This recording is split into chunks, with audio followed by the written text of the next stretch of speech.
বিয়ের রাতে বরের প্রত্যাখ্যানে যতটা না কষ্ট পেয়েছে আরহা, তার চেয়ে অনেক বেশি অবাক হয়েছে বাপ ভাইদের কাণ্ডে।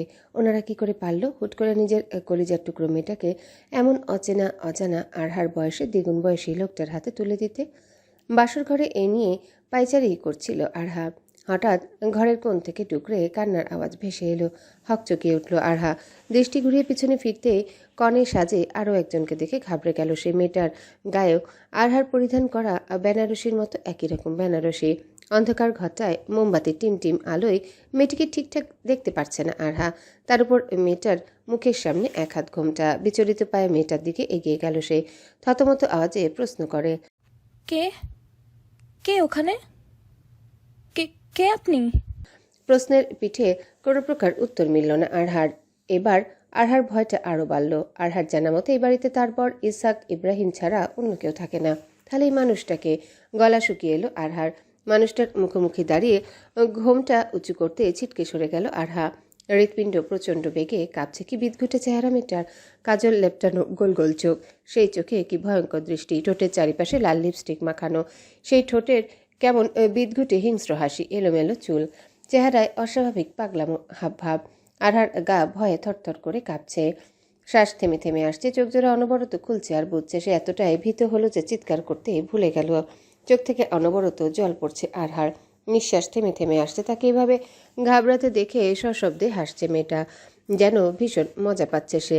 আরহাকে এক ধাক্কায় নিচে ফেলে আরহার উপর ঝাঁপিয়ে পড়ল মেয়েটা। এলোমেলোভাবে চুল টানতে শুরু করলো, গায়ের গহনা টেনে টুনে ছিঁড়তে লাগলো।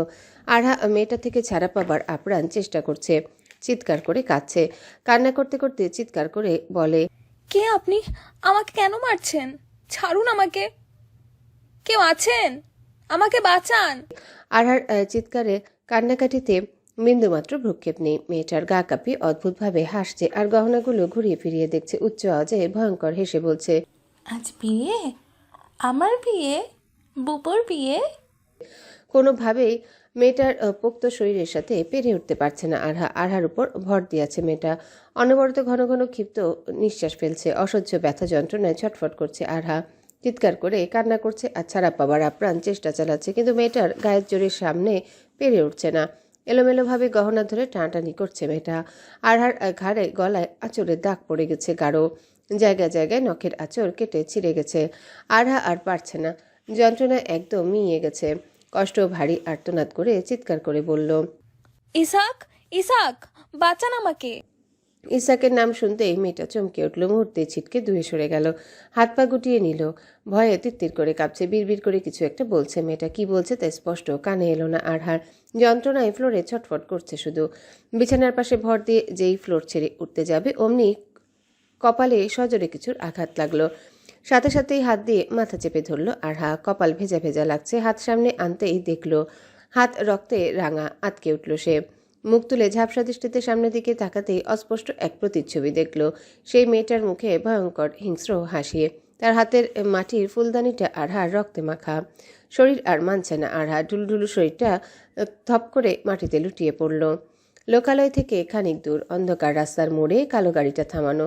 ল্যাম্পপোস্টে টিমটিম আলোয় আবছা আলোকিত চারিপাশ। ড্রাইভিং সিটে হেলান দিয়ে বসে আছে দৃষ্টি ঘরান্ধকার নভমণ্ডলে। আজ সেখানে না আছে চাঁদ, না আছে কোনো নক্ষত্র। নিকষ অন্ধকারে ছেয়ে আছে নভমণ্ডল। গায়ে এখনো বিয়ের পোশাক। হুট করে বাড়ি থেকে বেরিয়ে আসে চেঞ্জ করা হয়নি। গম্ভীর মুখখানা কোনো এক গভীর ভাবনায় ডুবে।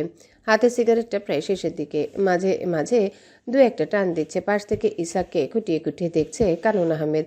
ইসাককে মাত্রাতিরিক্ত শান্ত দেখাচ্ছে। আর ছোট থেকেই মানুষটাকে দেখছে কানন। যত দেখে ততই তার মাঝে ডুবে যায় সে। নিজের দুনিয়াদারি সব ভুলে যায়। এ নিয়ে বেশ কয়েকবার সাংবাদিকদের প্রশ্নের মুখোমুখি হতে হয়েছে কাননকে। একটু 19-20 হলেই মডেলিং ক্যারিয়ারের সমাপ্তিও ঘটতে পারত, কিন্তু এত কিছুর পরেও কারণ এই মানুষটার পিছ ছাড়েনি। ছোটবেলা থেকে এই অবধি এই কাঠখোট্টা মানুষটার পিছনে পড়ে আছে। সকল তর্ক বিতর্ককে তোয়াক্কা করে ইসাকের মাঝে ডুবে আছে। পাশ থেকে ইসাক গম্ভীর আওয়াজে ঘোর কাটল কাননের। ইসাক বলল, এত রাতে ডাকার কারণ? কারণ যেন আহ্লাদি হয়ে পড়ল। ক্ষীণ অভিমানটা উপচে এলো। চট করে ইসাকের বুকে মাথা ঠেকালো। শাড়ির আঁচলটা বক্ষস্থল থেকে খানিকটা সরিয়ে কণ্ঠে একরাশ আহ্লাদ অভিমান জড়িয়ে বলল কানন, আমার ভয় ছিল তুমি ওই মেয়েটার সাথে আবার বাসর না করো। প্রত্যুত্তর করল না। বিরক্তিতে চোখ মুখ কুঁচকে নিল ইসাক। কানন আগের মতো আহ্লাদি স্বরে বলল, আমি দেখতে চেয়েছিলাম তোমার কাছে কার মূল্য বেশি, আমার নাকি ওই মেয়েটার।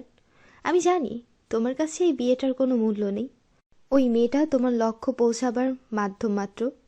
কিন্তু আমার মেয়েটাকে সহ্য হচ্ছে না, একদম সহ্য হচ্ছে না।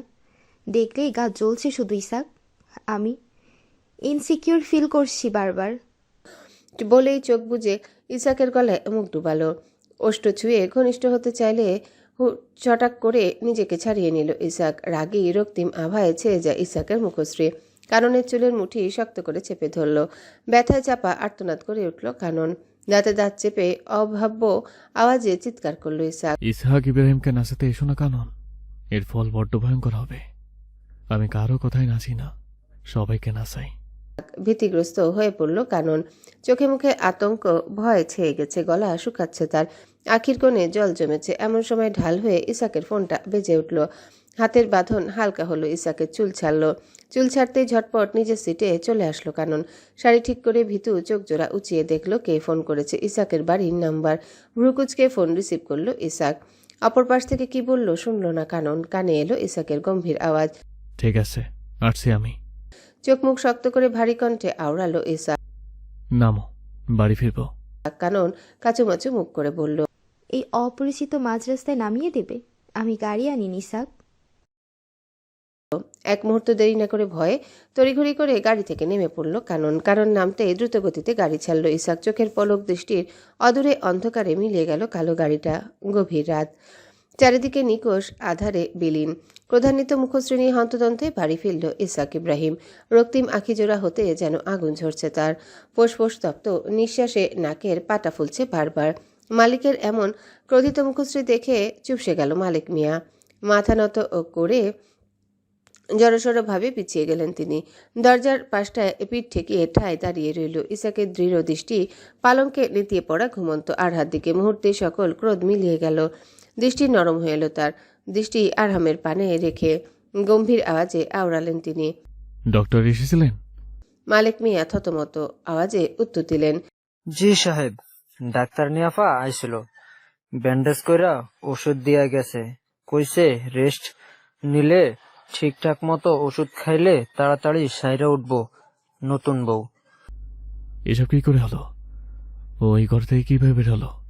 বাইরের কারো সাহায্য ছাড়া তো বের হওয়া অসম্ভব। মালিক মিয়া ভয়ে কাঁপতে লাগলো। গায়ের রক্ত হিম হয়ে আসছে তার।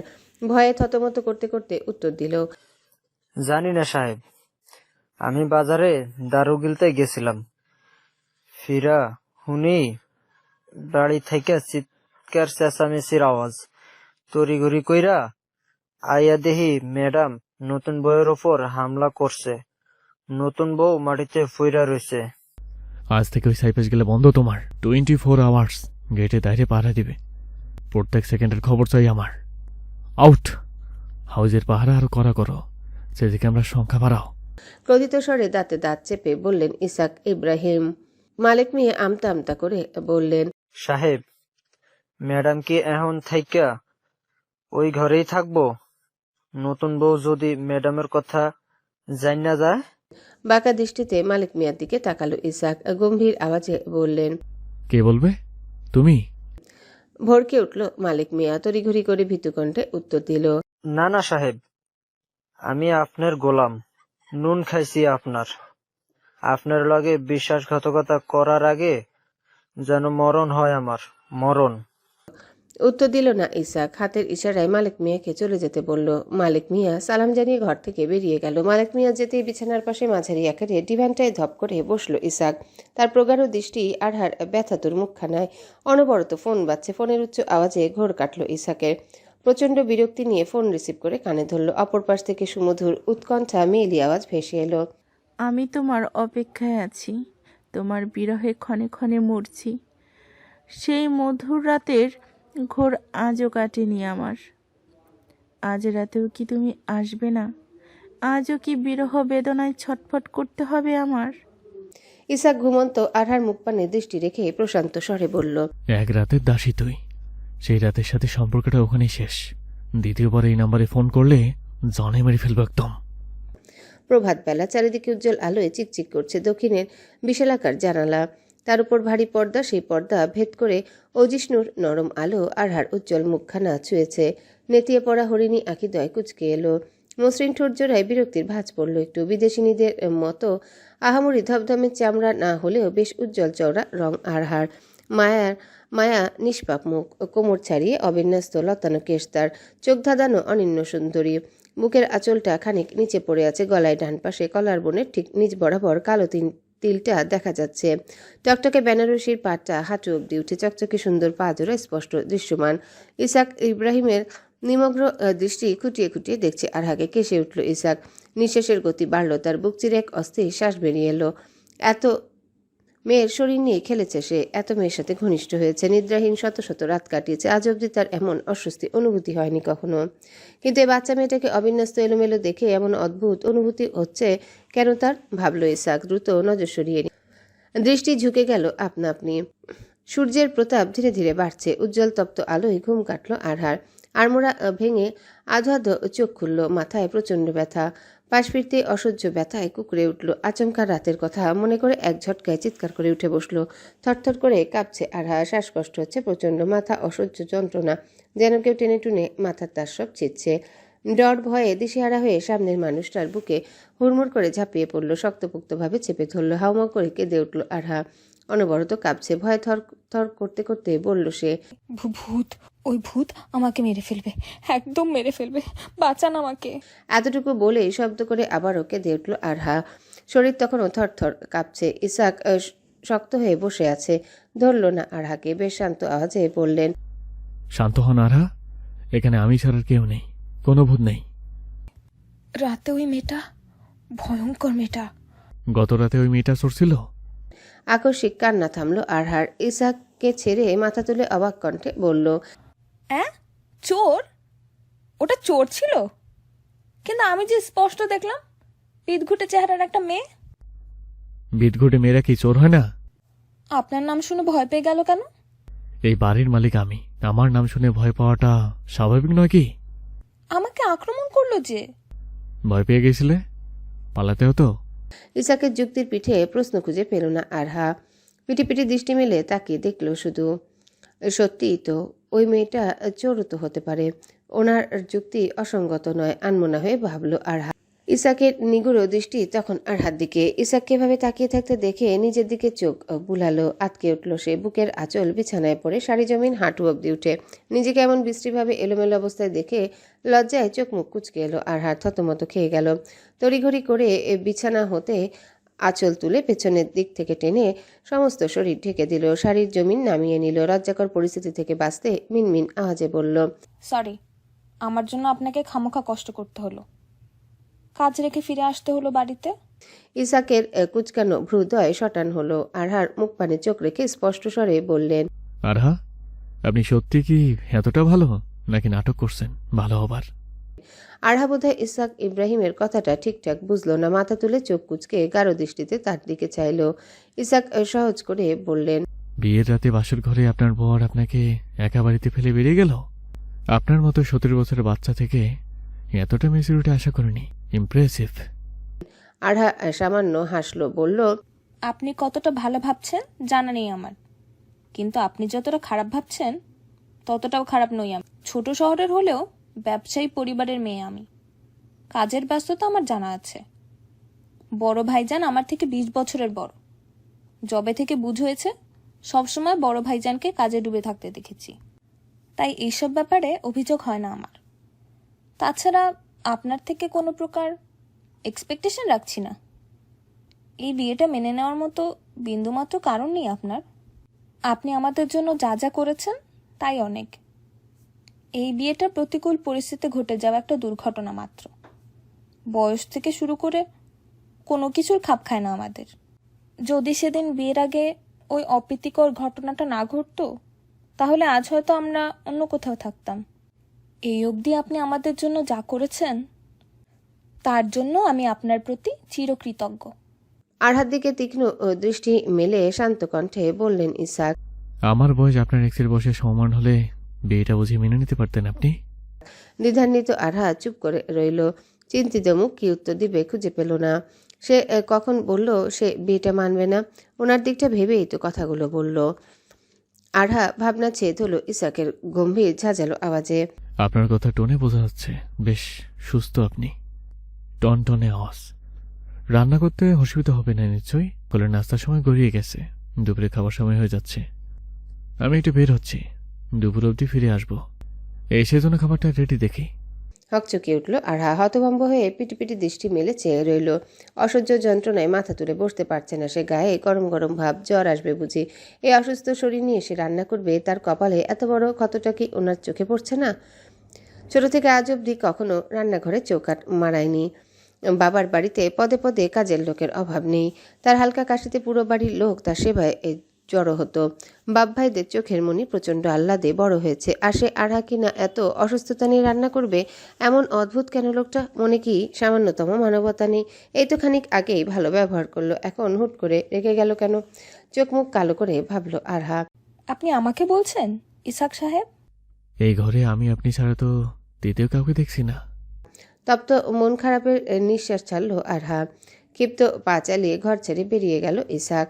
হন্তদন্ত হয়ে সিঁড়ি বেয়ে নামলো। ফোন বের করে একটা নাম্বারে কল করলো। রাগী উৎকণ্ঠা কণ্ঠে বলল, তৈরি থেকো, আমি আসছি। অপর পাশ থেকে মেইলি উৎফুল্ল আওয়াজ ভেসে এলো। খুশিতে গদগদ করতে করতে বলল মেয়েটা। তুমি সত্যি আসছো ইসহাক? আসছো তুমি? সত্যি কি তোমার পদধূলি আমার চৌখাট মারাবে আবার? উত্তর দিল না ইসাক। ফোন কেটে গাড়ি চড়ে বসলো। বাতাসে গুনগুন। শহুরে পরিবেশ থেকে খানিক দূর সবুজে নীরে নদীর তীরে ছায়া আবছায় ঘেরা ছোট বাংলো বাড়িটার বেডরুমে ঘন ঘন নিঃশ্বাসের আওয়াজ ভাসছে। পিনপত নীরবতায় সেই আওয়াজ যেন ঝংকার তুলছে বারবার। মিতালিকে চটাক করে বুক থেকে সরিয়ে উঠে বসলো অর্ধনগ্ন ইসাক। চোখে মুখে প্রচণ্ড বিতৃষ্ণার ছাপ। বলিষ্ঠ ধবধবে চওড়া বুকটা কাঁপছে, ঘন ঘন নিঃশ্বাস পড়ছে। বিছানা ছেড়ে ইসাকের পাশে বসলো মিতালি। চোখে মুখে প্রচণ্ড তৃষ্ণা তার। কোন এক অপ্রাপ্তির যন্ত্রণায় ছটফট করছে সে। মিতালি পিছন থেকে আদুরে হাতে বাহুডোরে আবদ্ধ করতে চাইল ইসাককে। তাড়া করে ঝাড়ি মেরে নিজেকে ছাড়িয়ে নিল ইসাক। ক্রোধান্বিত চোখ জোড়া হতে যেন আগুনের ফুলকি ঝরছে। কাটকাট কণ্ঠে ক্রুদ্ধতার ঝাঁজ। জোরাজোরি করো না, বিরক্ত লাগছে আমার। মিতালি ভয়ে হাত গুটিয়ে নিল। ইসাকের এমন প্রত্যাখ্যানে কষ্ট পেল না। ইসাকের এমন কঠিন ব্যবহারে অভ্যস্ত সে। বেশ বুঝতে পারছে আজ ইসাকের মেজাজ প্রচণ্ড গরম। বাড়াবাড়ি করতে গেলে হিতে বিপরীত কিছু ঘটতে পারে। বছর দুয়েক হলো ইসাকের সাথে তার পরিচয়। খুব একটা গভীর সম্পর্ক না তাদের। মিতালি ইসাকের বেড পার্টনার, এই যা। এমন না মিতালি দরিদ্র ঘরের মেয়ে, টাকার জন্য এসব করছে। বেশ ধনী পরিবারের মেয়ে সে। দুটো কোম্পানি তাদের। দেখতে আহামরি না হলেও মোটামুটি সুন্দরী। শুধু একটা জিনিসের তার দুর্বলতা, ইসাক। ইসাককে ভালোবাসে সে। ইসাক তাকে ভালোবাসে না। তার দিক থেকে এই দুর্বলতা। কয়েক পলক নিমিষ দৃষ্টিতে ইসাকের দিকে চেয়ে তপ্ত নিঃশ্বাস ছাড়ল মিতালি। গায়ের লঙ্কটি জড়িয়ে বিছানা ছেড়ে ছোট টেবিলের দিকে পা বাড়ালো। ইসাকের জন্য ড্রিঙ্কস রেডি করে বিছানায় ফিরে আসলো। আবার আবেদনময়ী ভঙ্গিতে বসলো। ইসাক বালিশে হেলান দিয়ে বসে কোনো এক গভীর ভাবনায় ডুবে আছে সে। আনমনা হাতে মিতালি থেকে গ্লাসটা নিয়ে নিল। ফোঁসফোঁস করতে করতে গম্ভীর আওয়াজে বলল, এই প্রথম কোনো নারীর জন্য আমার চোখে প্রেম নেই, ভয় নেই, আছে শুধু তিরস্কার। বয়স নিয়ে সীমাহীন দ্বিধাদ্বন্দ্ব। আচ্ছা মিতালি, বুড়ো হয়ে গেছে কি আমি? আমায় খুব বেশি বয়স্ক দেখে কি? মিতালি অবাক হলো ইসাকের প্রশ্নে। সে সাথে প্রচণ্ড কৌতূহল জাগলো ইসাককে তিরস্কৃতকারী নারীকে জানার। এমন সুদর্শন পুরুষেও কেউ তিরস্কার করতে পারে? এত সাহস তার বুকে? বুক কাঁপে না তার? মিতালি ভীষণ নম্রস্বরে তাচ্ছিল্য ভাষায় উত্তর দিল, মোটেও তোমার বয়স বাড়েনি। এখনো তোমার সামনে 25 বছরের যুবক হার মানবে। হয়তো সেই নারী অন্ধ, নয়তো তার রুচি ভীষণ রকম বাজে। তা নয়তো এত সুদর্শন পুরুষকেও কেউ দৃষ্টিগোচর করে। মিতালির উত্তরে সন্তুষ্ট হলো না ইসাক। আরহার প্রত্যাখ্যান বয়সে সূক্ষ্ম খোঁটা মাথায় চুপছে তার। মেজাজ প্রচণ্ড রকমের খারাপ। সবকিছুতেই যেন তিক্ততার আভাস। না কাউকে ভালো লাগছে, কারো সঙ্গ সহ্য হচ্ছে না একদম। সবকিছু অসহ্য লাগছে। গায়ে শার্ট জড়াতে জড়াতে কঠিন মুখ করে মিতালির উদ্দেশ্যে বলল ইসাক, আজ এখানেই সব শেষ। এরপর আর কোনো দিন ডাকবে না আমায়, না আমার নাম্বারে ফোন করবে। এতটুকু বলে মিতালিকে প্রত্যুত্তরে সুযোগ না দিয়ে ঘর থেকে বেরিয়ে গেল ইসাক। অশ্রু ভরাক্রান্ত আঁখি নিয়ে বিছানায় থম মেরে বসে রইল মিতালি। বাড়ির সদর দরজায় পা রাখতে পোড়া গন্ধ নাকে বাজলো, ভ্রুধয় কুচকে নিল ইসাক। চারিদিকে সতর্ক দৃষ্টিতে চোখ বুলালো। রান্নাঘরের দিকে ঘন ধোঁয়া আসছে। কিছু একটা ভেবে ভ্রুধয় শটান হলো, আতকে উঠল ইসাক। দ্রুত পায়ে সেদিকে অগ্রসর হলো।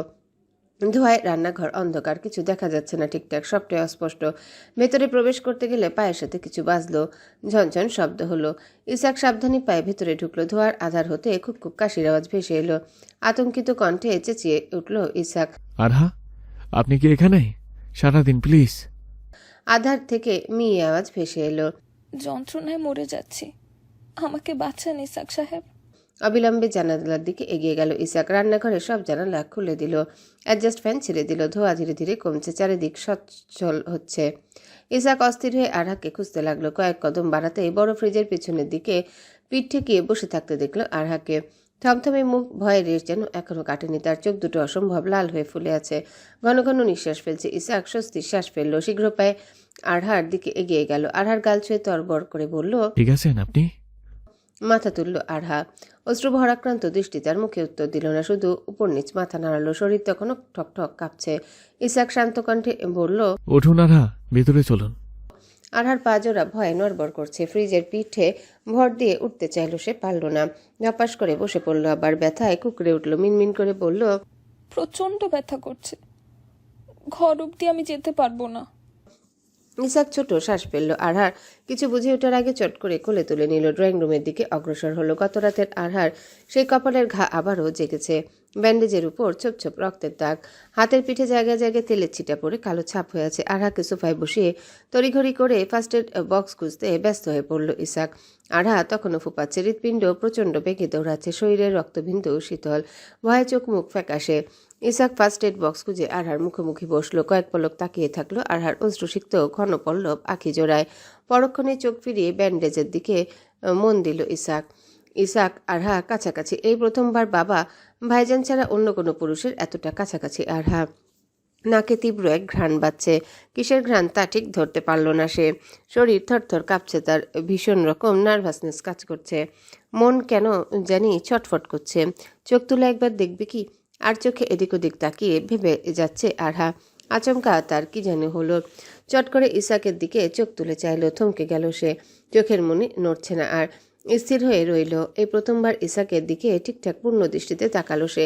নিবিড়ভাবে পর্যবেক্ষণ করছে। চোয়াল উঁচু, চোখা মুখ, গভীর চোখ, তীরের মতো ধারালো নাক, বেশ চওড়া, বিদেশিদের মতো গায়ের রং, গালের হাড় উঁচু, মুখের গড়ন অনেকটা পাহাড়িদের মতো।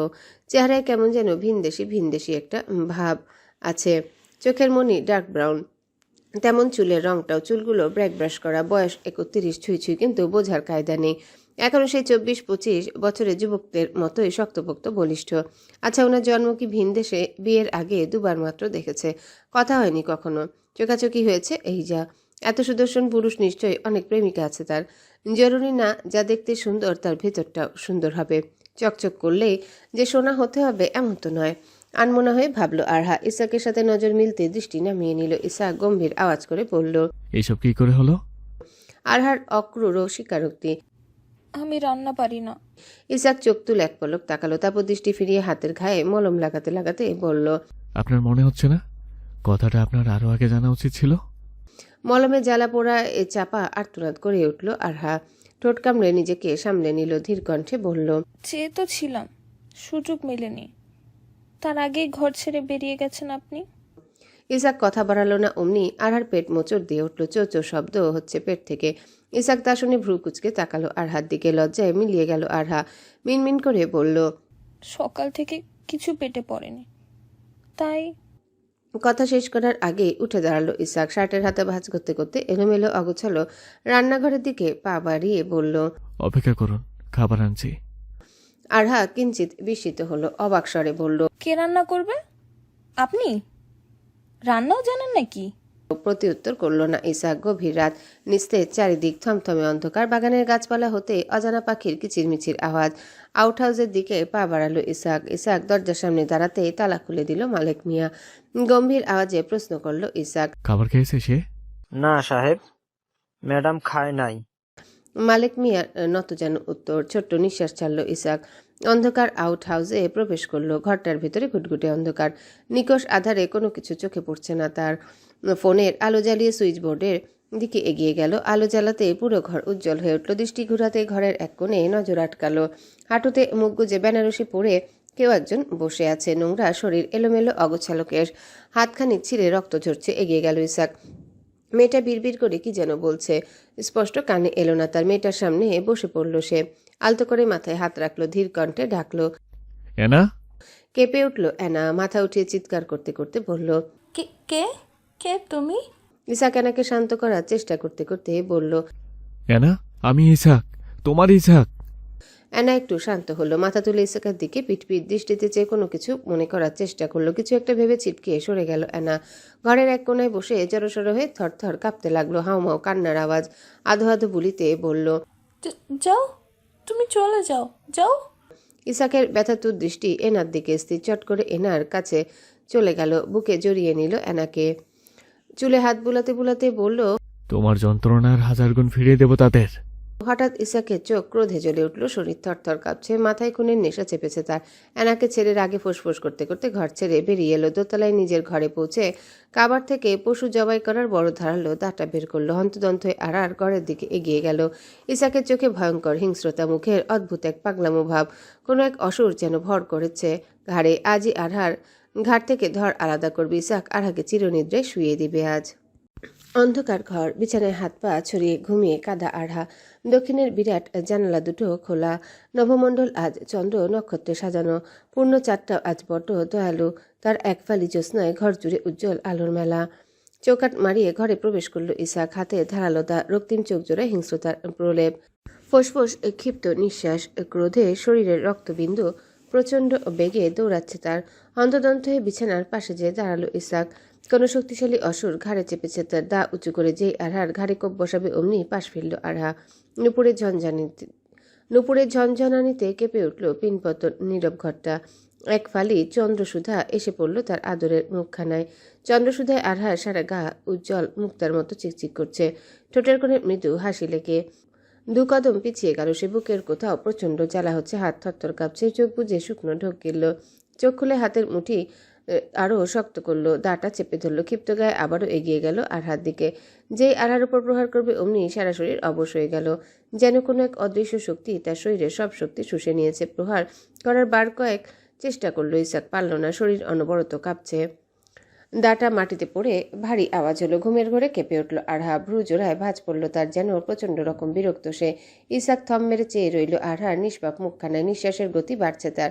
হৃৎপিণ্ড দ্রুত বেগে কাঁপছে, দুর্বল হচ্ছে সে। ধপাস করে ফ্লোরে হাঁটু ভেঙে বিফল সৈনিকের মতো বসে পড়ল ইসাক। অপলক চেয়ে রইল আরহার আহ্লাদি মুখখানায়। কোনো এক অদৃশ্য শক্তি টানছে তাকে, প্রমত্ত হচ্ছে বারবার। মাথায় জেঁকে বসেছে এলোমেলো চিন্তা। যে দিনটার জন্য এত বছর অপেক্ষা করছে, আজ যখন সে এ দিনটা এসেছে তার হাত কাঁপছে কেন? প্রহার করতে পারছে না কেন মেয়েটাকে? মাথা চেপে বিড়বিড় করছে ইসাক। মাথায় প্রচণ্ড যন্ত্রণা করছে, অসহ্য লাগছে, নিঃশ্বাস নিতে কষ্ট হচ্ছে। শান্তি চাই তার, একটু স্বস্তি চাই। এলোমেলো দৃষ্টিতে আশেপাশে তাকালো ইসাক। কি করবে সে? কোথায় শান্তি মিলবে? একটু কি করলে বুকের জ্বালা, মাথার যন্ত্রণা কমবে? তড়াক করে উঠে দাঁড়িয়ে মাথা চেপে ধরল। অন্ধকার ঘর জুড়ে ছোটাছুটি করছে সে। ভারী ভারী নিঃশ্বাস পড়ছে তার। যন্ত্রণায় কাতর। কি করবে? কি করলে একটু শান্তি মিলবে? হঠাৎ বিছানায় ঘুমন্ত আরহার দিকে চোখ পড়ল। থেমে গেল পা। মস্তিষ্ক নাড়া দিয়ে উঠল। ঝটপট করে দ্রুত পায়ে বিছানায় চড়ে আরহার পাশের বালিশটায় শুয়ে পড়ল ইসাক। নিশ্চল আখিদয় থেমে গেল আরহার মুখ পানে। নিঃশ্বাসের বেগ কমল। ধীরে ধীরে শান্ত হলো মস্তিষ্ক। অপলক দৃষ্টিতে অনড় চেয়ে রইল। বুকের কোথাও এক অদ্ভুত শান্তি মিলল ইসাকের। শহর জুড়ে ঘনবর্ষণ, চারিদিকে ঝড়ো হাওয়ায় তোলপাড়। 4 কাপ হাতে খোলা জানালার পাশে দাঁড়িয়ে আছে আরহা। চোখে মুখে বিরক্তির ছাপ। ছোট থেকে বৃষ্টি ভীষণ রকম অপছন্দ তার। এই কাদা জল ভর্তি রাস্তাঘাট, শীত আবহাওয়া, সাথে দিন, সবকিছুতে প্রচণ্ড বিরক্ত তার। অবশ্য বর্ষণকে অপছন্দ করার আরও একটা কারণ আছে বটে। এই বাদলা দিনে মায়ের কথা খুব মনে পড়ে আরহার। ভাবনা বিলীন হয়ে চায়ের কাপে চুমুক দিল আরহা। আজ 1.5 মাস হলো এই বাড়িতে বিয়ে করে এসেছে সে, কিন্তু নিজের রুম ছাড়া সবকিছুই অপরিচিত তার। অপ্রসাদ তুল্য বাড়ি। শহরের বুকে এত বড় বাড়ি সচরাচর চোখে পড়ে না। হাতে গোনা কয়েকটা ওই যা। বাড়ির চারিপাশ ঘেরা বিশাল প্রাচীর, দুদিকে 2টো আউটহাউস ঘেঁষে বিরাট বাগান, আকাশ ছোঁয়া বড় বড় গাছপালা, যেন ইট পাথরে ঘেরা শহরের বুকে এক টুকরো গ্রামের ছায়া।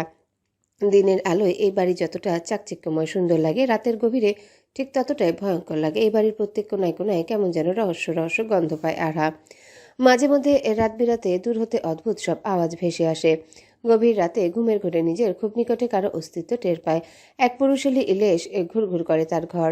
1.5 মাসে হ্যাঁ, না, জি, এই 3 শব্দ ছাড়া ওনার সাথে তেমন কোনো কথাই হয়নি। আরহা সকালের নাস্তা সেরে বাহির থেকে সদর দরজায় তালা দিয়ে অফিসে যায় ইসাক। সন্ধ্যায় বাড়ি ফিরে এসে তালা খুলে। আরহার কোনো কিছু খুব বেশি প্রয়োজন পড়লে ল্যান্ডফোন থেকে বাড়ির দারোয়ানকে ফোন করে দেয়। উনি এনে জানালা দিয়ে যান। এই বিষয়টা বেশ অদ্ভুত লাগে আরহার। ইসাকের কাছে কারণ জানতে চাইলে ওনার সোজাসুজি উত্তর, চোরের উপদ্রব বেড়েছে। একা বাড়িতে থাকবেন আপনি? সেফটির প্রয়োজন আছে। এরপর এই নিয়ে আর প্রশ্ন করেনি আরহা। এই ভুতুরে বাড়ি ঘুরে একাকী দিন কাটাচ্ছে সে। অবশ্য এই 1.5 মাসে অলস সময়কে কাজে লাগিয়ে ইন্টারনেট ঘেটে রান্নাবান্নায় বেশ ইমপ্রুভমেন্ট এনেছে আরহা। ইসাকের মতো অতটা পারফেক্ট না হলেও খাওয়ার উপযোগী হয় আর কি। ভাবনা ছেদ হলো আরহার। ফোনটা সশব্দ করে বেজে উঠল। অপরিচিত নাম্বার। ভ্রুকুঞ্চিত করে ফোন তুলল আরহা। অপর পাশ থেকে ভারী পুরুষালী আওয়াজ ভেসে এলো। চিনতে পেরেছো তিরু? চিরচেনা আওয়াজ কানে আসতেই ভয়ে কেঁপে উঠল আরহা। প্রচণ্ড ধাক্কা লাগলো বুকে। ধাক্কা সামলাতে পাশের দেয়ালটায় হাত রেখে ভর দিয়ে দাঁড়ালো। অপর পাশ থেকে আবারও ভারী আওয়াজ ভেসে এলো। হ্যালো তিরু, শুনছো? কথা বলবে না? আরহা চোখ বুজে চাপা নিঃশ্বাস ফেলল। ভয়ের রেশ বুঝতে না দিয়ে কণ্ঠে গম্ভীর ভাব এঁটে বলল, তিরু ডাকার অধিকার আপনি হারিয়ে ফেলেছেন জারাফ। জারাফ কাতর স্বরে বলল, তোমার ওপর আমার অধিকার চিরকাল থাকবে। চিরকাল আমি তোমাকে তিরু বলেই ডাকবো। আমার তিরু তুমি। বিরক্ত হলো আরহা। বিরক্তির কণ্ঠে ঝাঁঝালো প্রশ্ন ছুড়ল, কেন ফোন করেছেন জারাফ সাহেব? আমাকে ঠকিয়ে সব কিছু শেষ করে কোনো কিছু করা এখন অবশিষ্ট আছে কি আপনার? জবাবদিহিতার একটা সুযোগ দিবে না আমায়? আমি তোমাকে ঠকাইনি তিরু, বিশ্বাস করো ঠকাইনি। প্রচন্ডভাবে ভালোবাসি তোমায়। এখন এসব কথার কোনো মানে হয় না। সব শেষ জারাফ সাহেব। ইসহাক ইব্রাহিমের সাথে বিয়ে হয়ে গেছে আমার। রাগ হলো জারাফের। ক্রোধান্বিত আওয়াজ করে বলল, আই ডোন্ট কেয়ার। তুমি আমার তিরু। হলুদের রাতে আমি পালাইনি। আমার কিডনে চট করেই ফোন কেটে সুইচ অফ করে দিল আরহা। নিশ্চয়ই আবার নতুন কোনো মিথ্যা গল্প সাজিয়েছে জারাফ। অনেক হয়েছে, আর নিতে পারছে না সে। অসহ্য যন্ত্রণা করছে বুকে। চোখ জ্বলছে খুব। চোখের কোণে পানি জমেছে। অস্পষ্ট দৃষ্টিতে অতীতের স্পষ্ট ছবি ঝলঝল করছে। আর রোদপুরের চেয়ারম্যান বাড়ির সবচেয়ে ছোট আর আহ্লাদি মেয়ে আরহা। ভালো নাম আরহা মেহজা বিন তীর। বাবা ভাই জানেরা আদর করে ডাকে তিরু। জন্ম থেকেই আরহার ভাগ্য ব্যতিক্রম। বাবা মায়ের দীর্ঘ প্রতীক্ষার ফল। 2 ভাইয়ের পর জন্ম হয় আরহার। পৃথিবীতে সবাই একা আসে, কিন্তু আরহা এসেছিল যমজ নিয়ে। ঘন বর্ষণের এক রাতে জন্ম হয়েছিল তাদের। কিন্তু ভাগ্যের নির্মম পরিহাসে জন্মের পরপরই তার যমজ বোন আর মায়ের মৃত্যু হয়। একা রয়ে যায় আরহা। তখন আরহার বড় ভাইজানের বয়স 21, ছোট ভাইজানের বয়স 8। আরহার বাবা তার মাকে ভীষণ ভালোবাসতেন, তাই মায়ের মৃত্যুতে ভীষণ রকম ভেঙে পড়েন তিনি। আরহার মুখ দেখেই নতুন করে বেঁচে থাকার কারণ খুঁজে পায়। সেই বছর চেয়ারম্যানিতে প্রথমবার বিপুল ভোটে বিজয়ী হয় মোহাব্বত চৌধুরী। সেই থেকে আরহাকে নিজের ভাগ্যলক্ষ্মী মানতে শুরু করলেন। এলাকাবাসী আরহাকে মোহাব্বত চেয়ারম্যানের রাজকন্যা বলেই চিনতেন। আরহার কোনো আবদার ইচ্ছে অপূর্ণ রাখেনি তার বাবা ভাইজানেরা। আরহার কথাই যেন চেয়ারম্যান বাড়ির শেষ কথা। ছোট থেকে আরহা অনিন্দ্য সুন্দরী। তার সৌন্দর্যের চর্চা আশেপাশে গ্রাম অবধি বিস্তৃত, কিন্তু তার এই সৌন্দর্য ছিল তার পায়ের শিকল। ছোট থেকেই তার বন্ধু বান্ধব ছিল অল্প। 24 ঘন্টা বা ভাইজানদের লোক কেউ না কেউ তাকে পাহারায় রাখত। তাই ভয়ে সহপাঠীরা আরহাকে এড়িয়ে চলত বেশ। 17 বছরে কারো প্রতি ভালো লাগা ভালোবাসা কাজ করেনি তার। মা তুল্য বড় ভাবিমা থাকলেও একাকিত্বে গুজেনি কখনো। কোথাও মায়ের কমতি অভাব সর্বদা রয়ে গেছে। বাবা, 2 ভাই আর ভাবিমাকে ঘিরেই ছিল আরহার দুনিয়া। জীবন বেশ ভালোই চলছিল, কিন্তু হুট করে জারাফ নামক এক ঝড় এলো তার জীবনে, তছনছ করে দিল সব। বৃষ্টির বেগ এখন কমেছে। ঝিরিঝিরি বৃষ্টির ফোঁটা, এলোমেলো হাওয়া। সদর দরজার তালা খুলে চারিদিকে চোখ বোলালো ইসাক। আশেপাশে কোথাও দেখা মিলল না আরহার। তবে কি উনি ওনার ঘরে? ভাবতে ভাবতে সিঁড়ির দিকে পা বাড়ালো সে। গাড়ি থেকে নেমে আসতে আসতে গা ভিজে একাকার। এখনই চেঞ্জ করে নিতে হবে, নয়তো সর্দি বসে যাবে আবার। আরহা ইসাকের ঘর সামনাসামনি, মাঝে ছোট বারান্দা সমান দূরত্ব মাত্র। নিজের ঘরে প্রবেশ করার সময় হুট করে চোখ আটকায় সামনের ঘরের জানালায়। থমকে যায় ইসাক। জানালার পাশে দেয়াল ঘেঁষে বক্রভাবে দাঁড়িয়ে আছে আরহা। গায়ে ফিনফিনে সাদা কুর্তি ধুতি। ঝড়ো হাওয়ায় উঠছে তার খোলা কেশ, চোখ জোড়া দূর আকাশে নিবদ্ধ, ঝিরঝিরি বৃষ্টির চেটে ফোঁটা ছুঁয়ে দিচ্ছে আরহার মুখ। ভীষণ স্নিগ্ধ লাগছে তাকে। অবাধ্য এলোমেলো চুল কপাল ছুঁয়েছে বারংবার। আচমকা ইসাকের মস্তিষ্ক ভাবনাশূন্য হয়ে পড়ল। চোখে গাঢ় ঘোর, বুকে প্রচণ্ড তৃষ্ণা। আশেপাশে কোনো কিছু কানে এলো না তার। মন্ত্র মোহের মতো এগিয়ে গেল সেই জানালার পানে। আকস্মিক একজোড়া শীতল হাত কোমর বন্দি করতে ছিটকে উঠল আরহা। নড়তে পারছে না সে। পেছন থেকে বেশ শক্ত করে চেপে ধরেছে তাকে। পেছনের মানুষটার ঘন ঘন তপ্ত নিঃশ্বাস আরহার কেশ ভেদ করে ঘাড় ছুঁয়েছে। গলা শুকাচ্ছে আরহা, ঠকঠক কাঁপছে সে, বুক তীর করছে, হাত পা ঠান্ডা হয়ে আসছে, অবশ হচ্ছে শরীর। গলার আওয়াজ কোথাও যেন হারিয়ে গেছে, শব্দ করার মতো কিঞ্চিত শক্তি নেই তার। চট করে পেছনের দিকে ঘুরিয়ে নিল ইসাক। ভয়ে চোখ বুজে নিল আরহা। ঘাড় টেনে নিজের সাথে মিলিয়ে নিল ইসাক। তার ঘন ঘন তপ্ত নিঃশ্বাস আরহার স্নিগ্ধ মুখ ছুঁয়েছে। বাইরের সৈত হাওয়া ঘাপটি মেরে এলোমেলো করছে আরহার কেশ। আরহার অবিন্যস্ত ঘন কেশে মুখ ঢেকে আছে দুজনার। সেই কেশের মিষ্টি ঘ্রাণের অতলে ডুবছে ইসাক। আরহার বুঝে থাকা আঁকি পল্লব তিত্তির কাঁপছে, ওষ্ঠজোড়াও যেন একই হাল। মাথা আউলে গেল ইসাকের, প্রমত্ততা বাড়ল, অধৈর্য এগিয়ে গেল আরহার ওষ্ঠপানে। ওষ্ঠদ্বয়ের মাঝে কিঞ্চিত দূরত্ব, যেই দুজনের ওষ্ঠ মিলবে অমনি মুখ ফিরিয়ে নিল আরহা। পাশে ফিরে চোখ বুজে ঘন ঘন নিঃশ্বাস ফেলছে, নিজেকে স্বাভাবিক করার আপ্রাণ চেষ্টা তার।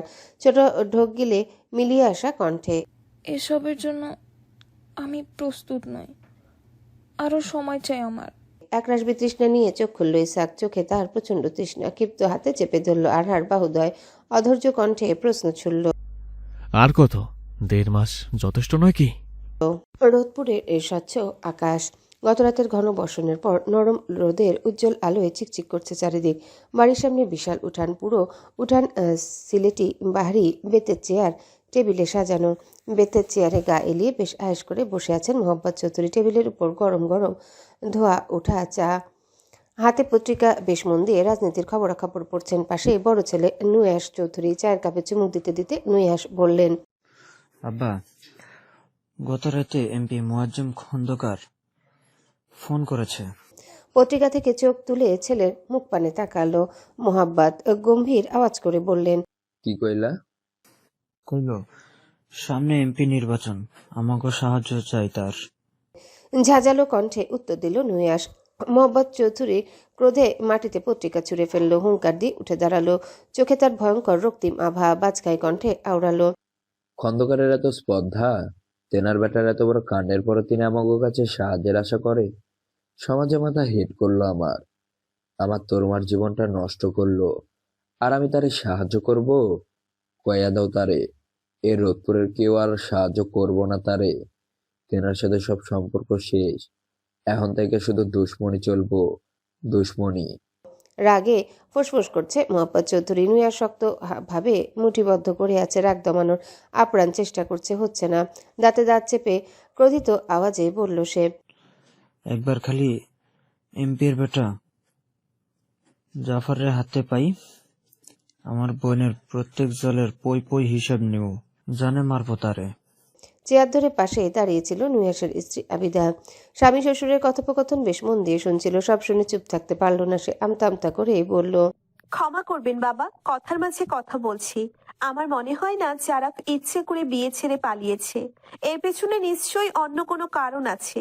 নয়তো যে ছেলে তিরুকে বিয়ে করার জন্য এত পাগলামি করলো, মান সম্মান সব ভুলে দিনরাত বাড়ির সামনে পড়ে থাকতো, সেই ছেলে হুট করে বিয়ের আগের দিন পালিয়ে যাবে কেন? হুঙ্কার দিয়ে উঠল মোহাম্মদ চৌধুরী। ঝাঁঝালো আওয়াজে আওড়ালো, আজকালকার ছোকরাগো তুমি চিনো না বৌমা, এদের নজর ভালা না। দেখতে সহজ সরল মনের, কিন্তু ভেতরে ভেতরে শয়তানের বুদ্ধি গিট গিট করে। ভালা হইছে আমার তরুমাই শয়তানের হাত থেকে বাইচা গেছে। তিরুর বিয়ে নিয়ে আমরা একটু বেশিই তড়িঘড়ি করে ফেললাম না বাবা? অচেনা অজানা একজনের হাতে তিরুকে তুলে দিয়ে আমার ভীষণ চিন্তা হচ্ছে। না জানি মেয়েটা কেমন আছে। চিন্তা করো না বৌমা, ইসাক সাহেব মোল্লা ভালা মানুষ, তরুমারে ভীষণ শোকে রাখবো। শহরে ইয়া বড় বাড়ি গাড়ি হোটেলের ব্যবসা তার, আমার তরুমার রাজরানী হয়ে থাকবো সেখানে। ইসাক সাহেব খারাপ হইলে কি আমি আমার কলিজার টুকরারে তেনার হাতে তুইলা দিতাম? তবুও বাবা আমার ভীষণ চিন্তা হচ্ছে তিরুকে নিয়ে। সেই যে বিয়ের দিন মেয়েটা রাগ করে বাড়ি ছাড়লো, এরপর কারোর সাথে কথা বললো না, আর ফোন করলে ফোনটাও তুলছে না। না জানি অচেনা শহরে অজানা মানুষের ভিড়ে কেমন আছে মেয়েটা। মুহূর্তে মোহাম্মদ চৌধুরীর আঁখি চলে চলচল করে উঠল। বিদায়বেলা আড়ার অশ্রুসিক্ত মায়া মুখখানা ভেসে উঠল স্মরণে। বুকে যন্ত্রণা হলো। মেয়ের দুঃখে কাতর কণ্ঠে বললেন তিনি। এ প্রথম মায়াটা আমার এত দূর। জানি আমার মাটা আমার উপর রাগ কইরা আছে। দেখো বৌমা, বেশি দিন রাগে থাকতে পারবো না। আমার মারে আমি চিনি তো, ঠিক তার বাপজানে ফোন করব। বৌমা এক কাজ করো, তুমি আজকে ইশাক সাহেবকে একটু ফোন করো, তোর মায়ের খবর লইও। দৈনিক দৈনিক আমি ফোন করলে দৃষ্টিকটু দেখায়। আবিদা বাধ্যভাবে মাথা নাড়িয়ে উত্তর দিল। আচ্ছা বাবা, আমি ইসহাক সাহেবকে ফোন করব আজ। অফিসের স্বচ্ছ কাচের দেয়াল গলিয়ে উষ্ণ রোদ এসে হানা দিচ্ছে। ডেস্কে বসে সম্পূর্ণ মনোযোগে ল্যাপটপে কাজ করছে ইসহাক। তার গভীর দৃষ্টি ল্যাপটপের স্ক্রিনে। কক্সবাজারে নতুন প্রজেক্ট শুরু হচ্ছে। তাদের বিদেশি ক্লায়েন্ট সেখানে ইনভেস্ট করতে ইচ্ছুক। ওনারা প্রজেক্ট ডিটেল চাইছে। যতদূর সম্ভব প্রজেক্টের নকশা তৈরি করে তাদের কাছে মেল করতে হবে। সময় অল্প, কিন্তু কাজের চাপ ভারী। ইদানিং এই প্রজেক্ট নিয়ে ইসাকের সকল ব্যস্ততা। ভোর সকাল হতে গভীর রাত অবধি পুরোটা সময় প্রজেক্টের পেছনে ব্যয় করছে। হুড়মুড় করে ইসাকের কেবিনের দরজা খুলল। ল্যাপটপ স্ক্রিনের থেকে চোখ তুলে দরজার দিকে এক পলক চাইল ইসাক। কানন এসেছে। চোখ নামিয়ে ল্যাপটপে মন দিল। গম্ভীর আওয়াজে বলল, তোমার তো আজ কলকাতায় শুট, এখানে কি করছো? কানন ইসাকের পাশে চেয়ারটায় আরাম করে বসলো। গা এলিয়ে দিয়ে স্বাভাবিক উত্তর দিল। মানা করে দিয়েছি। এত বড় অপরচুনিটি হাতছাড়া করলে? আপাতত তুমি বেশি জরুরি। আজকাল আমার তোমাকে নিয়ে ভয় হয় ইসাক। চেঞ্জ হয়ে যাচ্ছ তুমি, একদম বদলে গেছো। আগের মতো নেই একটু। ইসাক উত্তর দিল না। চোখে মুখে বিরক্ত যেন উপচে পড়ছে তার। কানন অনর দৃষ্টিতে ইসাককে দেখছে। ইসাকের ব্যবহার তার সাথে কখনোই আহামরি সৌজন্যমূল সূচক ছিল না। সবসময় চোখে মুখে গম্ভীরতা। এটা দাম্ভিকভাবে এড়িয়ে চলে কাননকে। আজ কানন একজন সফল মডেল। এই ইন্ডাস্ট্রিতে কোনো কিছু ফ্রিতে পাওয়া যায় না, সব কিছুর জন্যই মূল্য দিতে হয়। কাননকেও দিতে হয়েছে। বেশ বড় মাপের অর্ঘ্য দিয়েছে সে। নিজের দেহ দিয়ে এই নাম সুনাম ট্যাগ অর্জন করেছে। কাননের রূপের মোহ অন্য সবাইকে কাবু করতে পারলেও ইসাককে পারেনি। ইসাকের সাথে ফিজিক্যালি অ্যাটাচ হলেও কখনো তার মন ছুঁতে পারেনি কানন। কিন্তু বিয়ের পর ইদানিং ইসাকের হাবভাব কাননকে অবাক করে, বিস্ময়ের চরম পর্যায়ে দাঁড় করে। আজকাল ইসাক পার্টি, ডেটিং, ড্রিঙ্কিং কমিয়ে দিয়েছে। ফোন করলে সহজে ফোন তুলছে না। বিরক্তি নিয়ে বেশ এড়িয়ে চলে সবাইকে। কেন এই পরিবর্তন? ওই আরহা মেয়েটার জন্য? কানন চেয়ার ছেড়ে ইসাকের পাশে যেয়ে দাঁড়ালো। ইসাকের চেয়ারে হাতলে বসে ইসাকের গায়ে ঢলে পড়ল।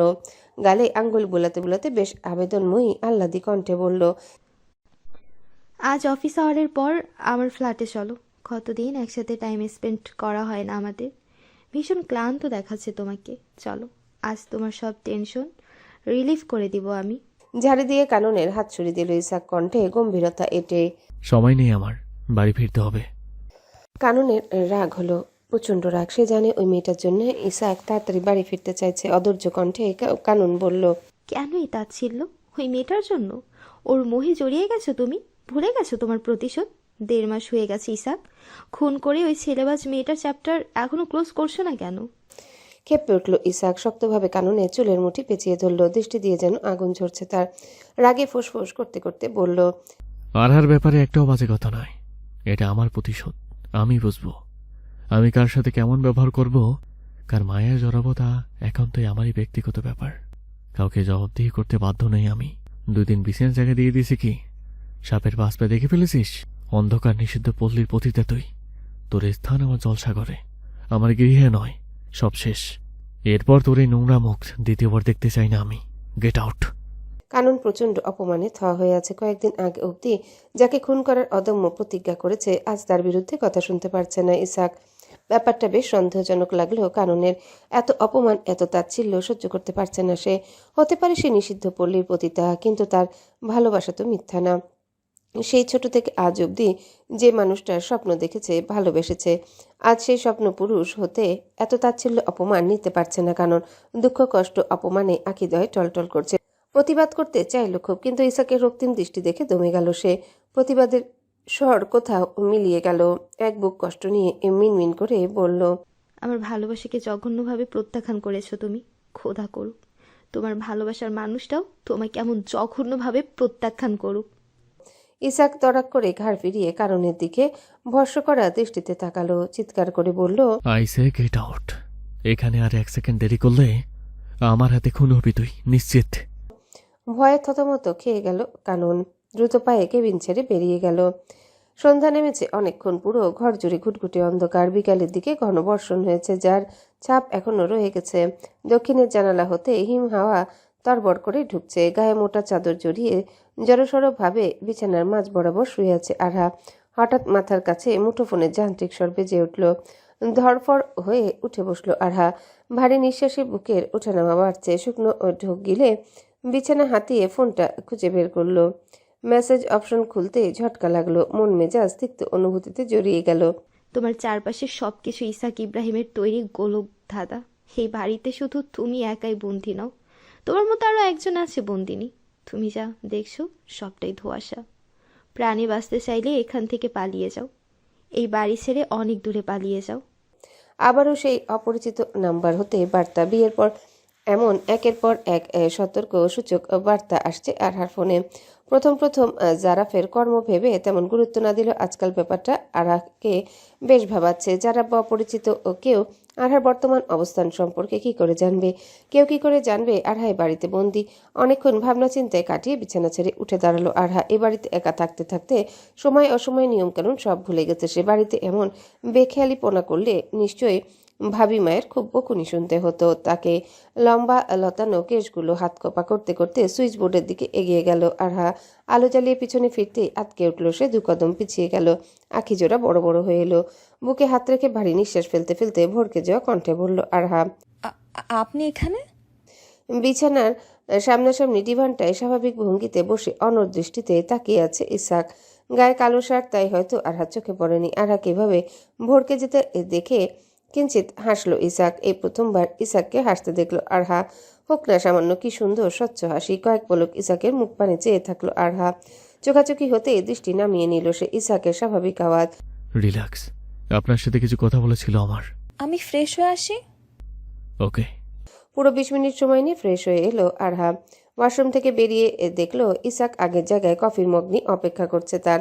মুখ মুছতে মুছতে ইসাকের সামনে বসলো আরহা। বিনয়ী স্বরে বলল, সরি, খুব বেশি অপেক্ষা করালাম আপনাকে।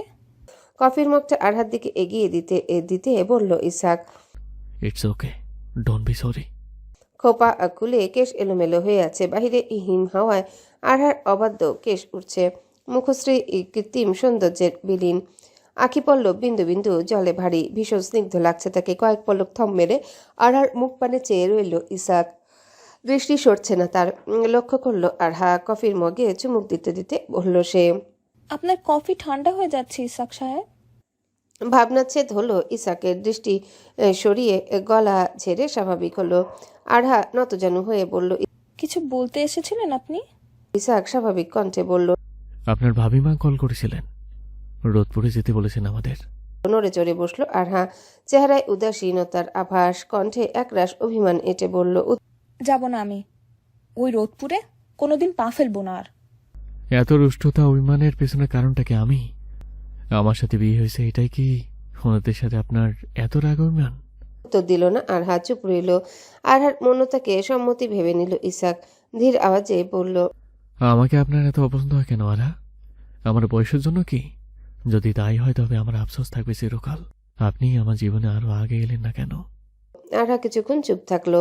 তারপর আমতা আমতা উত্তর দিল, আমার আপনার বয়স নিয়ে সমস্যা নেই, বড় বড় অভিজ্ঞতা নিয়ে সমস্যা।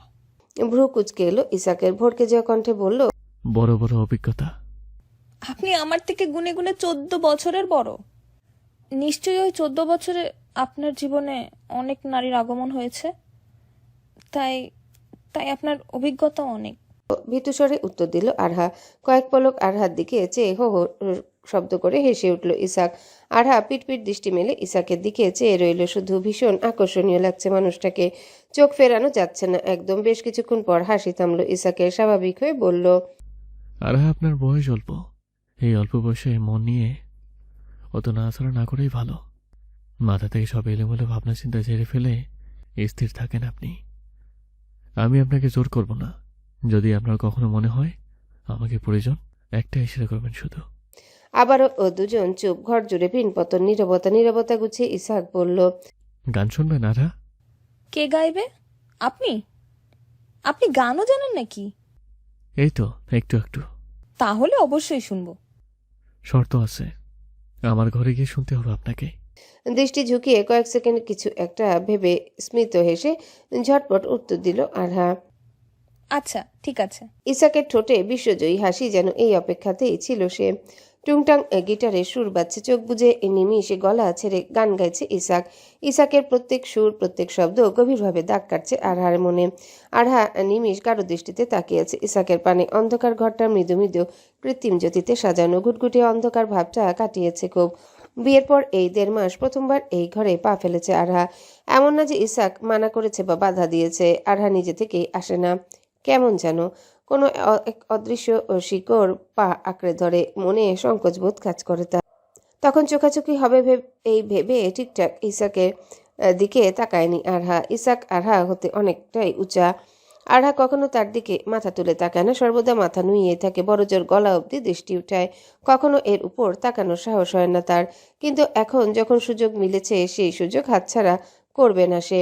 খুঁটিয়ে খুঁটিয়ে দেখছে ইসাকে। গায়ে কালো শার্টের ভেতর হতে ধবধবে বক্ষস্থল অনেকটাই দৃশ্যমান। স্নিগ্ধ চোখ, সেই চোখে অদ্ভুত এক তৃষ্ণা, কণ্ঠে মাদকতা, ঠোঁটের কোন ঘেঁষায় স্মিত হাসি।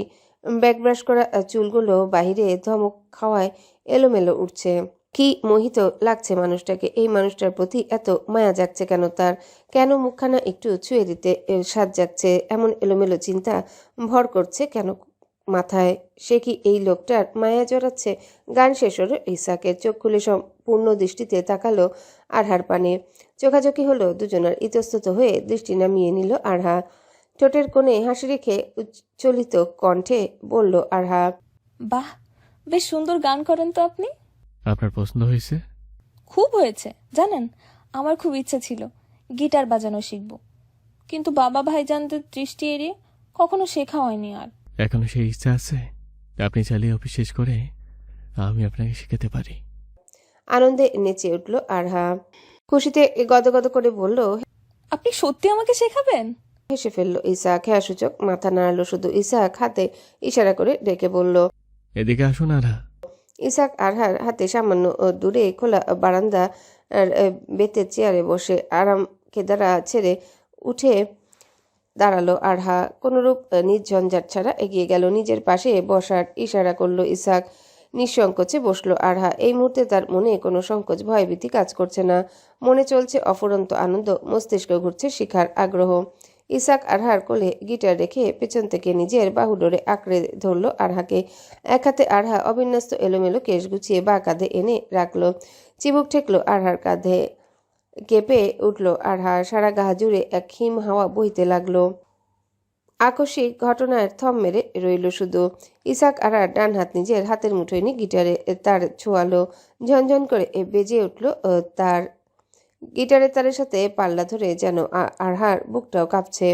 ইসাকের ঘন ঘন উষ্ণ নিঃশ্বাস পিঠ ছড়িয়ে পড়ছে আরহার। ঠকঠক কাঁপছে সে। আরহার চারিদিকে ইসাকে তপ্ত নিঃশ্বাসের মিষ্টি ঘ্রাণে সুবাসিত। নিজেকে মাতাল মাতাল লাগছে আরহার। মাথা ঝিমঝিম করছে। অজানা এক তৃষ্ণার গলা শুকিয়ে আসছে। বারবার ঢলে পড়েছে ইসাকের বুকে। ইসাক আরহার কানের কাছে ঠোঁট এনে ফিসফিস করে বলল, আরা ঠিক আছেন আপনি? কাঁদছেন কেন? শীত করছে খুব? চেতনা ফিরল আরহার। ইসাক থেকে খানিক সরে সোজা হয়ে বসলো। খুব খুব কেশে গলা ঝেড়ে নিল। বিচলিত কণ্ঠে তড়িঘড়ি উত্তর দিল, না না, আমি ঠিক আছি। বাহিরে ঘন বর্ষণ, যারা ছিটে ফোটা জলবিন্দু হাওয়ার সাথে ঘাপটি মেরে সুরসুর করে ভিতরে আসছে। তখনও অনবরত কাঁপছে আরহা। ভেতর বাহির দুদিকের কাঁপুনিতে শিরশির করছে গা। বর্ষণের এলোমেলো হিম হাওয়ায় দাঁড়িয়ে গেছে লোমকূপ। গায়ে ফিনফিনে নীলাভ কুর্তি, শীতে কাঁপছে। ওড়না জড়িয়ে গা ঢাকার বৃথা চেষ্টা চালালো আরহা। কাঁপুনি থামছে না। ঠান্ডায় হাত পা জমাট হচ্ছে। আরহার কাঁপুনি লক্ষ্য করলো ইসাক। উঠে দাঁড়ালো, ঘরের দিকে অগ্রসর হলো। মিনিট দুয়েকের ব্যবধানে শাল নিয়ে এলো। আরহার পাশে বসে গায়ে জড়িয়ে দিল। আদুরে হাত আরহার অবিন্যস্ত অবাধ্য কেশগুলো গুছিয়ে নিল ইসাক। মিনমিন করে বলল আরহা, এমনিতেও ঘরে ফিরে যেতাম আমি, শালের দরকার ছিল না। ইসাকের অনর নিমগ্ন দৃষ্টি তখনও আরহার পানে, চোখে গভীর কোনো তৃষ্ণা, মাতাল মাতাল প্রমত্ত দৃষ্টি, কণ্ঠে একরাশ মাদকতা ঢেলে ইসাকের করুণাকুতি ভালো আছেন? আর একটু থাকুন। জমে গেল আরহা। কথার পিঠে কথা ঠেলবার মতো শব্দ খুঁজে পেল না, দৃষ্টি সরিয়ে আমতা আমতা করতে লাগলো। ইসাকের উন্মত্ত নয়নের তীব্র দৃষ্টির সামনে টিকে থাকার সাহস শক্তি কোনোটাই নেই তার। ফেব্রুয়ারি শুরু, আকাশে ঘনীভূত মেঘ, বছরের শুরুর দিকে এমন কালবৈশাখী মেঘাচ্ছন্ন আকাশ আগে কখনো দেখেনি আরহা। ঘড়ির কাঁটায় বেলা 2টা, অলস দুপুর। ভাবনায় পড়ে বিস্তৃত দেয়ালটায় পা তুলে হেলান দিয়ে বসেছে সে। হাতে তার শরৎচন্দ্র চট্টোপাধ্যায়ের লিখা দেবদাস। প্রথম পরিচ্ছেদ শেষ করে সবে দ্বিতীয় পরিচ্ছেদের দিকে এগোচ্ছে। ফাঁকা বাড়ি। ইসাক অফিসের উদ্দেশ্যে বেরিয়েছে সেই সকালে। দূর গেটে কাছে মালিক মিয়া পাহারা দিচ্ছেন। বাড়ি জুড়ে পিনপতন নীরবতা। বইয়ের পাতায় কিঞ্চিত মন বসছে না আরহার। মন এখনো বর্ষণে সেই রাতের অতলে ডুবে। সেই রাতের স্মৃতি দৃষ্টির সামনে ভেসে উঠছে বারবার। ধপ করে বই বন্ধ করে চোখ বুজে পেছনে দেয়াল পিঠে মাথা ঠেকালো আরহা। ইসাকের সেই স্নিগ্ধ মুখ, তৃষ্ণার্ত দৃষ্টিতে আরহার বুকের ধকধকানি বেড়ে গিয়েছিল শতগুণ। অনর নিমিষ অক্লান্ত দৃষ্টিতে চেয়েছিল বহুক্ষণ। সেই রাতে ঠিক কতক্ষণ ইসাকের বাহু ডোরে আবদ্ধ ছিল যারা নেই আরহার। চোখ খুলে পরদিন সকালে নিজেকে বিছানায় আবিষ্কার করলো সে। ইসাক নেই পাশে। আরহা নিজের রুমের বিছানায় শুয়ে আছে। রাতে ইসাকের ঘরের বারান্দায় চোখ লেগে গেছিল, এরপর আর কিছু মনে নেই তার। আচ্ছা, সে এই ঘরে কি করে এলো? ইসাক নিয়ে এসেছে কি করে? করে চোখে মুখে লজ্জায় রক্তিম হয়ে এলো আরহার। এরপর আর ইসাকের সাথে সেই রাতের ঘটনা নিয়ে কথা হয়নি আরহার। দুজনের সম্পর্ক খুব বেশি সরল না হলেও সামান্য সহজ হয়ে এসেছে। হ্যাঁ না জি থেকে বেরিয়ে টুকটাক আলাপ আলোচনা হয় দুজনার। প্রতিদিন ইসাক বাড়ি ফিরে আরহার ঘরে আসে। দুজন সামান্য আলাপ আলোচনা করতে করতে রাতের খাবার সারে। মাঝে মধ্যে ইসাক থেকে গিটার বাজানো শিখে। বেশ ভালো বন্ধুত্ব না হলেও সামান্য বন্ধুত্ব হয়েছে দুজনার। জানালার জোরে আঘাতে ঘোর কাটলো আরহার। ছিটকে উঠলো। বাহিরে ঝড় উঠেছে। ঘোর বৃষ্টি নামবে বোধহয়। মৃদু মৃদু ঠান্ডা বাতাসটা এলোমেলো হাওয়ার রূপ নিয়েছে। গায়ের ওড়না সামলাতে সামলাতে জানালার হাতলের দিকে হাত বাড়ালো আরহা। ঝড়ো বাতাসে ধূলিকণা চোখে এসে লাগছে। আকস্মিক চোখ আটকালো আউট হাউসের দিকে। পাহারাদাররা মালিক মিয়া এদিক ওদিক তাকিয়ে খাবার বাটি হাতে করে বেশ সতর্ক পায়ে ভেতরে ঢুকছে। থমকে গেল আরহা। গা জুড়ে অদ্ভুত এক ভয় নাড়া দিয়ে উঠল। মেরুদণ্ডে বয়ে গেল এক শীতল হাওয়া। গায়ের রক্ত হিম হয়ে আসছে। মাথায় তীব্র সন্দেহ ঘুরপাক খেয়ে জমাট বাঁধছে। মনে পড়ে গেল অপরিচিত নাম্বার হতে আসা সেই বার্তার কথা। তবে কি এই বাড়িতে আরহা ছাড়াও আরও একজন আছে? ইসাক কি আরহার দৃষ্টির অগোচরে কাউকে লুকিয়ে রেখেছে? কে সে? ইসাকের সম্পর্ক কি তার? কোথায় আছে? আউট হাউসে? অমনি ভাবনা ছেদ হলো। আরহার মুঠোফোনটা বেজে উঠল। আবারও সে অপরিচিত নাম্বার থেকে জাগরুক বার্তা এসেছে। সাবধান আরহা, তোমার হাতে সময় খুব কম। ও তোমাকে মেরে ফেলবে, খুন করবে তোমাকে। যত তাড়াতাড়ি সম্ভব এই বাড়ি ছেড়ে অনেক দূরে চলে যাও। ইসাক ইব্রাহিমের নাগালের বাহিরে রোদপুরে চলে যাও।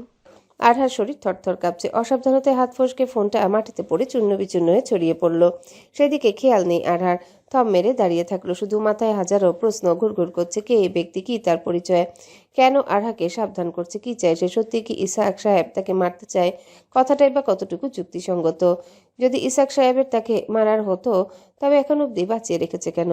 সুযোগ তো তার কম ছিল না। বিয়ের রাতে বা সেই রাতে মেরে ফেলতে পারত। প্রভাত বেলা, চারিদিক উজ্জ্বল আলোয় ছড়িয়ে ছিটিয়ে। ডাইনিং রুমের বড় কাচের দেয়াল ভেদ করে অরুণের উষ্ণ তাপ ছুঁয়েছে আরহার হাত।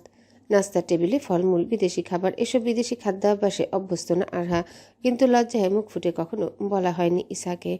চোখ তুলে টেবিলের অপর প্রান্তে বসে থাকা ইসাকের দিকে একবার চাইল আরহা। হাতে ছুরি, কাঁটা চামচ চালে বেশ সভ্য বিদেশিদের মতো সকালের আহার গ্রহণ করছে ইসাক। আরহার মনে কিছু প্রশ্ন আকুম বাকুম করছে। প্রশ্নগুলো করার আগ অব্দি নিস্তার নেই তার। হয়তো বুঝল ইসাক। ফ্রুট সালাদ কাঁটা চামচে বাজিয়ে মুখে তুলতে তুলতে প্রশ্ন ছুড়ল সে। কিছু বলবেন আরহা? আরহা যেন সাহস পেল, ঝটপট বলতে শুরু করলো। এ বাড়িতে এসেছি 2 মাস হচ্ছে, অথচ আপনার পরিবারের কাউকে এখনো দেখিনি। কে কে আছেন আপনার পরিবারে? কোথায় থাকেন ওনারা? কাচের প্লেটে কাঁটা চামচ পড়ে ভারী আওয়াজ হলো। চট করে মাথা তুলে ইসাকের দিকে তাকালো আরহা। ইসাকের স্থির দৃষ্টি আরহার মুখ পানে।